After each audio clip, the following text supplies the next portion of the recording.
5 days after the fall of Saad al-Hariri's government, the president's call for people to unite behind a new reform plan appears to have fallen on deaf ears. For the latest, let's cross to our correspondent, Molana-Allen in Beirut. Hello, thank you very much for being with us. The rally you're at now is billed as the biggest since Hariri's resignation on Tuesday. What's the protesters' aim at this stage, Leila?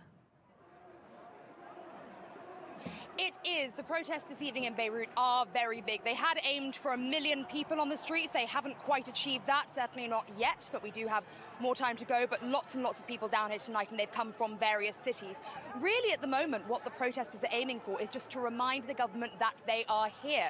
We had a slowdown in protests on Friday and Saturday, people on Friday trying to get to the banks to get their salaries out. Yesterday we had a lot of rain, but they just want to remind the government that we're waiting for you to come up with a solution. We haven't really heard anything that seems effective about a new government yet, and we will continue to come out just reminding them of their power. Now, the soldiers and the security forces here have used the opportunity of those 2 days of a lessening in the protest to try and block off a lot of spaces so they can control the demonstrators.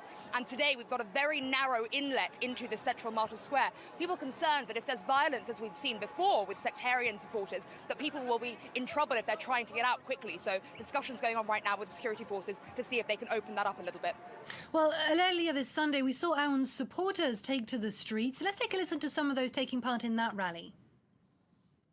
We are here today to say to the President, General Michel Aoun, that the revolution, the head of the revolution is you. We know you. You are very clean. You are very sharp in taking decisions. Please take decisions and go ahead. We are with you. We support the protesters, but we do not support closing the roads for us. This is not what we want. We're here to support our president and to tell him that we are behind him. We're with the president all the way because he represents our dignity, integrity, and the freedom of this country. And it's not allowed that we curse him on TV or we talk things that hurt or maybe may lead to civil war. We're against that. Leila, clearly the president has his fervent supporters. However, does this amount to a sizable counter-movement, or is the majority of Lebanon still behind the protesters? Well, this is partly the issue, is that many of the people supporting President Aoun and the Free Patriotic Movement, his party, are saying we do support the protesters, we do want these changes to happen.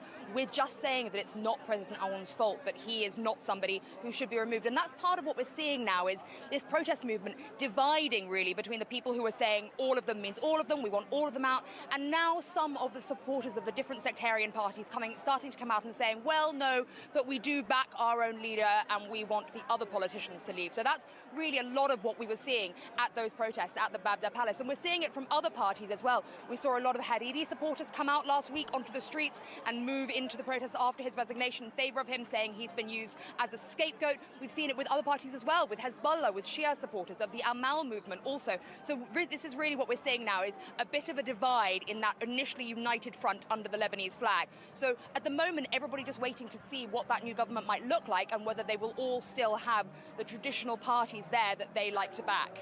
And in his speech earlier, President Aoun himself warned against these divisions. And let's take a listen to a clip of his comments.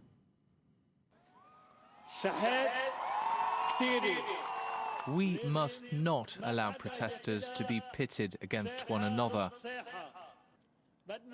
We need your support.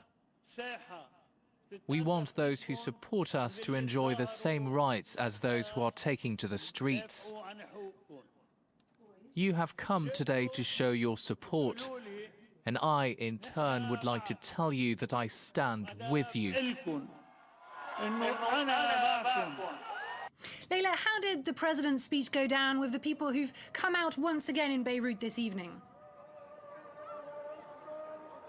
They largely, many of them seem to feel that it didn't really amount to anything, which is surprising in some ways, because some of the things that President Aoun said were things that people have been calling for. He said that the country needs to move towards a civic state in which politicians are elected based just on their skills, not on their sect, and that the entire country has to start becoming loyal just to the country, being nationalist, rather than supporting their individual sect. That's what many people here want. The problem is that what people say is, firstly, it's not happening fast enough. He said, please give us time. This new government will take time to form.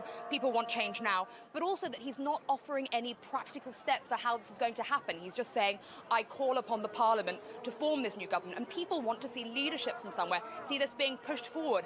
And that partly is what those protests in favor of President Aoun were about. They were saying, this is not his fault, he's trying to move the situation forward, and other protesters saying, no, we've heard it all before, and we don't believe him. So really what everyone is waiting for now is to hear what's going to happen with the formation of this new government, who the new leader is going to be, and whether that will satisfy their demands. Molana-Allen reporting there from this evening's Beirut rally. Thank you very much for that.